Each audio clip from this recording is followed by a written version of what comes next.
Bonjour chers amis, à l'approche de la fête de la Toussaint et de la fête des défunts, nous souhaitons mettre en évidence, se remémorer, se rappeler, mais aussi en apprendre davantage sur le sens de nos célébrations de funérailles et de la liturgie qui les accompagne.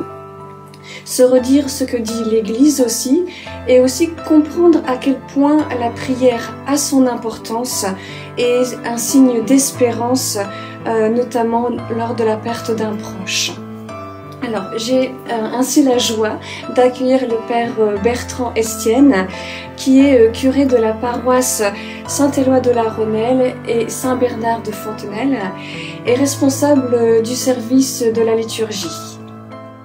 Père Bertrand, je vous remercie d'avoir accepté de nous aider à comprendre la spécificité chrétienne de ces fêtes, mais aussi de mettre l'accent sur les célébrations de funérailles.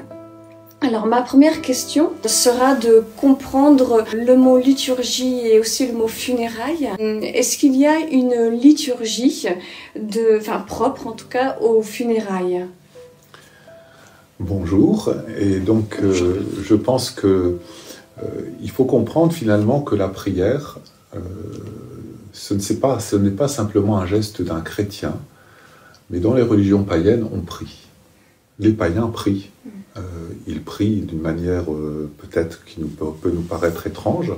Et donc la liturgie chrétienne, c'est l'école de la prière. C'est ce qui va nous apprendre à prier d'une manière juste, d'une manière chrétienne. Dans la liturgie de l'Église, par exemple, on ne va pas prier pour que Dieu punisse telle ou telle personne. On va être enclin, au contraire, à prier pour le pardon des péchés ou le pardon des fautes qu'on a subies de la part d'une telle ou telle personne. Donc la prière, elle exprime la foi de l'Église. Et plus on prie dans la liturgie chrétienne, plus on est habité par la foi chrétienne, parce qu'elle nous véhicule la présence de l'Esprit Saint qui prie à travers l'Église et qui prie à travers nous. Et il y a évidemment dans les funérailles une prière spécifique qui va nous orienter vers l'espérance. Les funérailles, c'est quelque chose qui va être propre à la vie chrétienne dans le sens où elle nous oriente vers la vie éternelle. Voilà pour l'instant. Merci Père Bertrand.